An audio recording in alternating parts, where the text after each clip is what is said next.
सभी को नमस्ते। पहले सत्र में आप सभी का स्वागत है। आज हम सीखेंगे शिशु के जीवन में पहले 1000 दिन का क्या महत्व है, पहले 1000 दिन कौन से हैं, गर्भावस्था के दौरान पोषण क्यों जरूरी है और किस प्रकार से ये शिशुओं के बेहतर स्वास्थ्य और पोषण की नींव मजबूत बनाने में मददगार है। पहले 1000 दिनों में पोषण और देखभाल से संबंधित जानकारी देने के लिए संचार सामग्रियों और जानकारी देने के लिए उपलब्ध विभिन्न अवसरों के बारे में भी हम जानेंगे। जीवन के पहले 1000 दिन शिशु के शारीरिक और मस्तिष्क के विकास के लिए बहुत ही महत्वपूर्ण है। प्रथम 1000 दिन बच्चे के भविष्य के सफल निर्माण के लिए एक अनूठा अवसर है।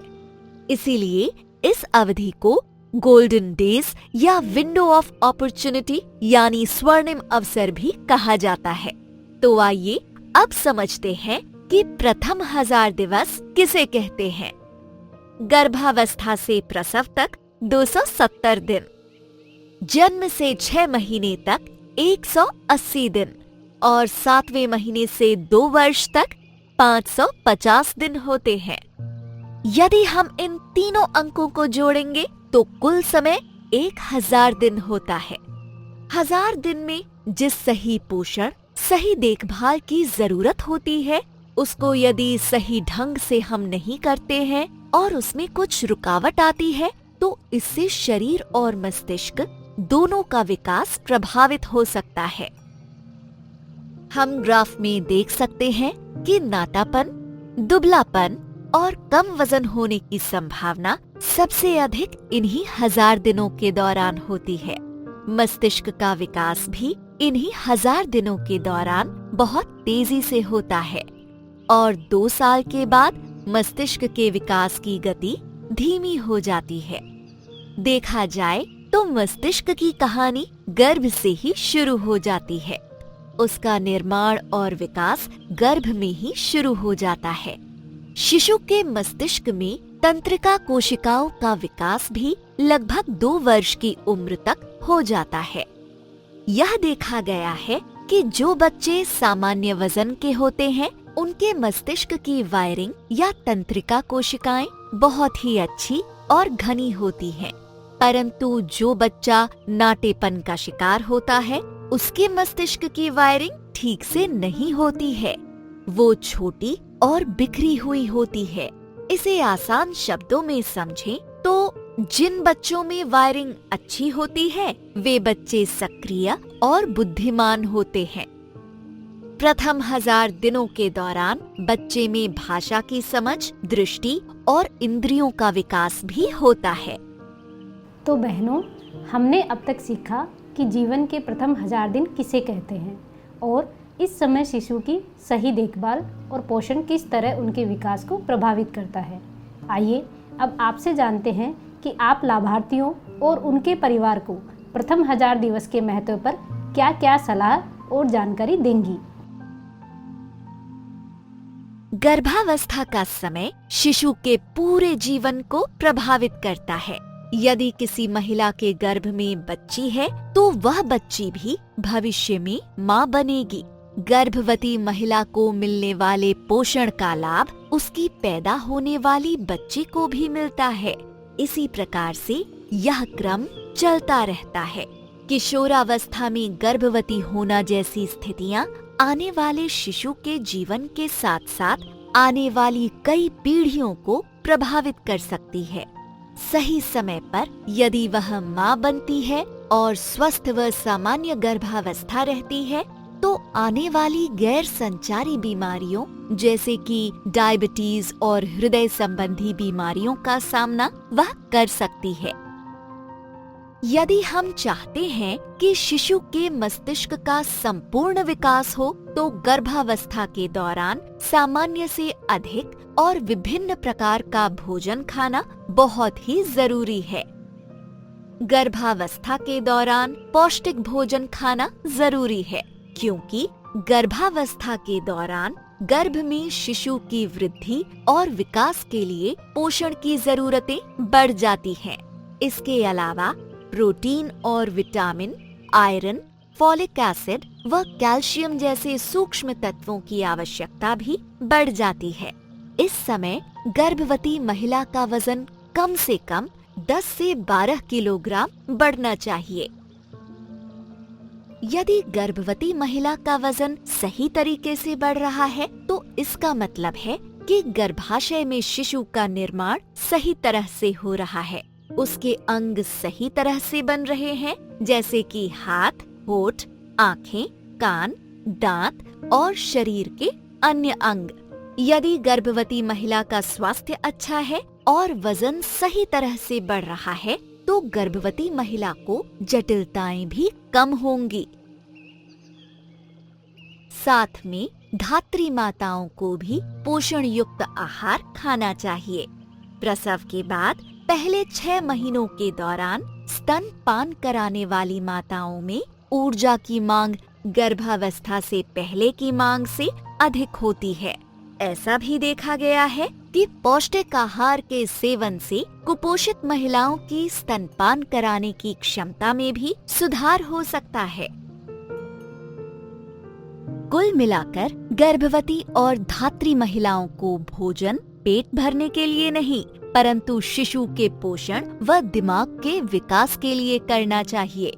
गर्भावस्था के दौरान महिलाओं को अपने पेट पर हाथ रखकर बच्चे से बात करनी चाहिए और जन्म के बाद भी बच्चे से बातें करनी चाहिए और लाड़ दुलार करना चाहिए। पहले 1000 दिनों में माँ और परिवार द्वारा लाड़ दुलार, बातचीत और सकारात्मक वातावरण से शिशु के मस्तिष्क का विकास तेजी से होता है। बहनों, आपने देखा होगा कि महिलाओं और उनके परिवारजनों में कई प्रकार की धारणाएं और भ्रांतियां होती हैं जो गर्भवती और धात्री महिलाओं के पोषण और देखभाल को बाधित करती है। वहीं दूसरी तरफ कुछ ऐसी सामाजिक परंपराएं और मान्यताएं भी हैं जो महिलाओं के पोषण और देखभाल को प्रोत्साहित भी करती है। क्या आप बता सकती हैं कि आपके क्षेत्र में गर्भवती महिलाओं के खानपान और देखभाल से संबंधित ऐसी कौन कौन सी धारणाएं और भ्रांतियां हैं जो उनके पोषण को बाधित करती हैं? इन भ्रांतियों को दूर करने के लिए हम सभी क्या कर सकते हैं? ऐसी कौन सी परंपराएं और मान्यताएं हैं जो उनके पोषण को बढ़ावा देती हैं? गर्भवती महिलाओं और उनके परिवारजनों में कई प्रकार की धारणाएं देखी गई हैं जो गर्भवती महिला की देखभाल और पोषण को बाधित करती हैं।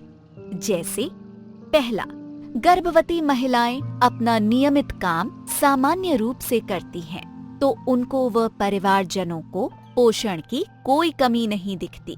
ऐसे में गर्भवती महिलाओं और उनके परिवार के सदस्यों को समझाएं कि सामान्य रूप से काम करने का मतलब यह नहीं कि शरीर में पोषण की कमी नहीं है।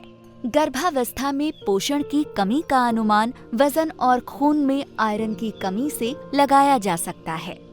यदि गर्भावस्था में अपेक्षित वजन नहीं बढ़ रहा है तो ध्यान देने की आवश्यकता है। हमें यह भी ध्यान रखना चाहिए कि केवल महिला को ही पोषण की जरूरत नहीं है, बल्कि बच्चे को भी इसकी जरूरत होती है। दूसरा, एक धारणा यह भी है कि गर्भवती महिला और उनके परिवारजन शुरुआत के 4-5 महीनों तक किसी अतिरिक्त पोषण की आवश्यकता नहीं समझते हैं, लेकिन बाद की अवधि में माना जाता है कि गर्भवती महिला का सामान्य और सुरक्षित प्रसव सुनिश्चित करने के लिए ज्यादा और पौष्टिक भोजन खाना चाहिए। गर्भवती महिलाओं और उनके परिवार के सदस्यों को बताएं कि गर्भवती महिला के अच्छे खान पान का उद्देश्य सिर्फ सुरक्षित प्रसव नहीं होना चाहिए। गर्भ में पल रहे बच्चे के विकास के लिए शुरुआत से ही अतिरिक्त पोषण की आवश्यकता होती है। गर्भावस्था के शुरुआती दिनों से ही बच्चे के दिमाग का विकास शुरू हो जाता है।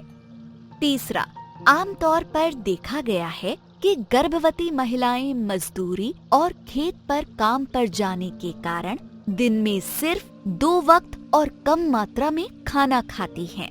हमें जानकारी देनी होगी कि गर्भावस्था के दौरान अतिरिक्त पोषण की जरूरत होती है। गर्भवती महिला को दिन में कम से कम 3 से 4 बार आहार लेना चाहिए। अगर महिला काम पर जाती है तो उसे अपने साथ कुछ खाना जरूर लेकर जाना चाहिए। अभी तक हमने शिशु के जीवन में प्रथम 1000 दिन और गर्भावस्था के दौरान पोषण के महत्व को जाना।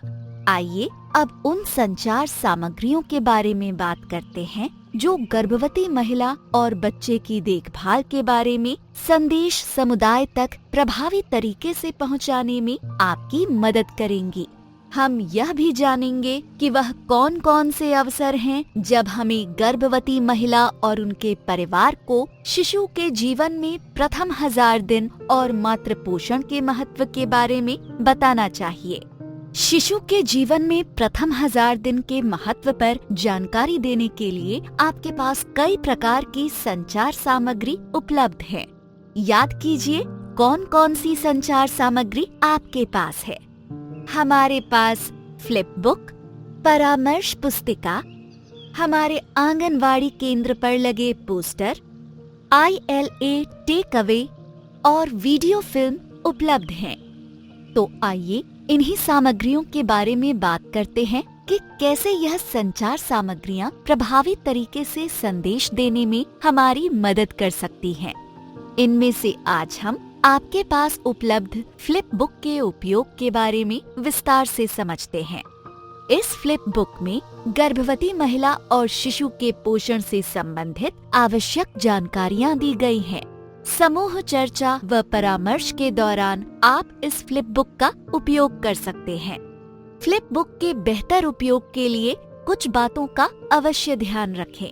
फ्लिप बुक के एक ओर चित्र बने होते हैं और दूसरी ओर उस चित्र से संबंधित विवरण दिया होता है। याद रहे, चित्र वाला हिस्सा लाभार्थियों की तरफ रहेगा और विवरण वाला हिस्सा आपकी तरफ, जिससे आप जानकारी दे पाएंगे और लाभार्थी चित्रों के माध्यम से आपकी बताई गई बातों को समझ पाएंगे। सभी को एक गोल घेरे में बैठाएं ताकि सभी प्रतिभागियों को चित्र ठीक से दिखे। प्रतिभागियों को प्रेरित करने के लिए बीच बीच में पूछें कि उन्हें चित्र में क्या दिख रहा है और इससे वह क्या समझ रहे हैं। अंत में मुख्य संदेशों को दोहराएं। सत्र समाप्त होने के बाद प्रतिभागियों से आप पूछना ना भूलें कि उन्हें क्या समझ में आया और ऐसे कौन से व्यवहार हैं जिन्हें वे अवश्य अपनाएंगे। हम विभिन्न अवसरों जैसे कि गृह भेंट, सामुदायिक कार्यक्रम, MCHN दिवस, वजन सप्ताह आदि पर लाभार्थियों से बात करते हैं। आइए इनमें से गृह भेंट के बारे में विस्तार से समझते हैं। शिशु के जीवन के सबसे महत्वपूर्ण पहले 1000 दिनों के दौरान उनकी देखभाल के बारे में नियमित उनके घर जाकर जानकारी लेना और उचित परामर्श देना बहुत जरूरी है। गृह भेंट हमें लाभार्थी को आराम से समझाने का अवसर देती है।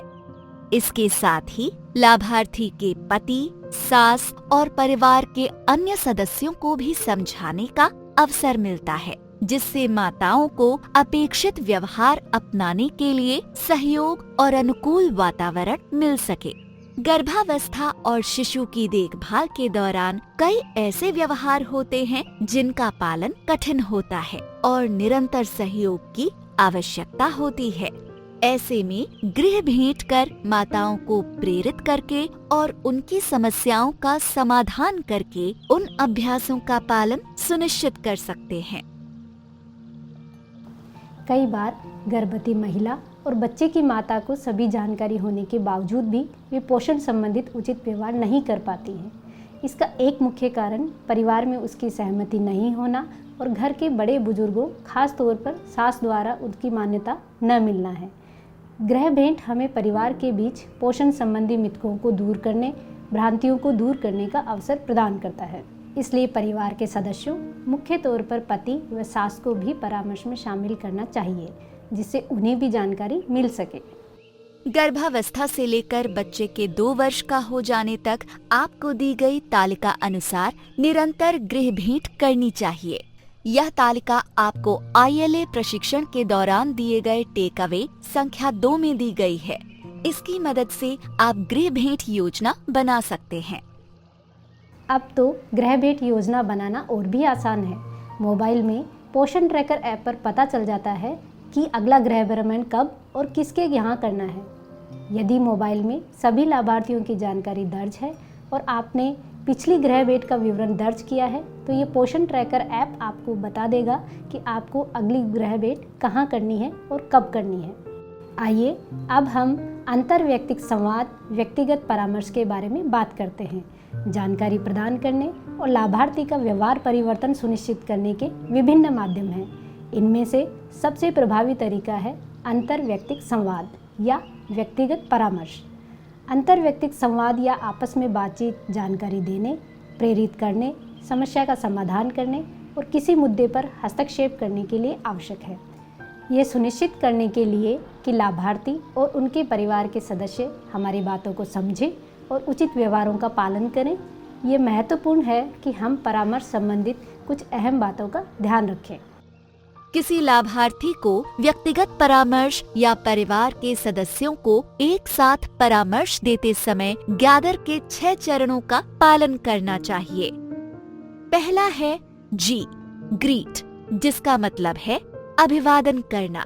परिवार से मिलने पर सबसे पहले अभिवादन करें और हालचाल पूछें। जब सब सहज हो जाएं, तब अपनी बात की शुरुआत करें। दूसरा चरण है ए, आस्क, मतलब सवाल पूछना। विषय पर जानकारी देने से पहले उनसे सवाल पूछें और उनकी समस्या को जानें। तीसरा चरण है टी, टेल, मतलब जानकारी देना। लाभार्थी की बातें सुनने के बाद उन्हें सही जानकारी दें। चौथा चरण है एच, हेल्प, मतलब मदद करना। व्यवहार अपनाने में आने वाली बाधाओं को जानकर उनका समाधान निकाला जाना चाहिए। पांचवा चरण है ई, एक्सप्लेन, मतलब विस्तार से समझाना। आवश्यकता पड़ने पर विषय को विस्तार से समझाना चाहिए और उससे संबंधित बारीकियां भी बतानी चाहिए। छठवां चरण है आर, रिटर्न, मतलब वापस आना। परामर्श देने के बाद कुछ समय बाद पुनः लाभार्थी और उनके परिवार के सदस्यों से भेंट करके यह जानें कि पिछली भेंट के दौरान दिए गए परामर्श का क्या प्रभाव पड़ा और यदि समस्या आ रही है तो उसका समाधान करें और परिवार को व्यवहार जारी रखने के लिए प्रेरित करें। अंतर्वैयक्तिक संवाद में गैदर का पालन हमारे परामर्श को मजबूती देता है। तो बहनों, आपने लाभार्थियों को जानकारी देने के लिए संचार सामग्री और विभिन्न अवसरों के बारे में जाना। आइए अब आपसे समझते हैं कि आप जब भी गृह भेंट के लिए जाएंगी और लाभार्थियों को परामर्श देंगी तो किन किन बातों का ध्यान रखेंगी। तो इस पूरे सत्र में हमने देखा कि शिशु के शारीरिक और मानसिक विकास के लिए पहले 1000 दिन बहुत ही महत्वपूर्ण है। गर्भावस्था का समय शिशु के पूरे जीवन को प्रभावित करता है। फ्लिप बुक चित्र के माध्यम से प्रभावी तरीके से जानकारियां देने में मददगार है।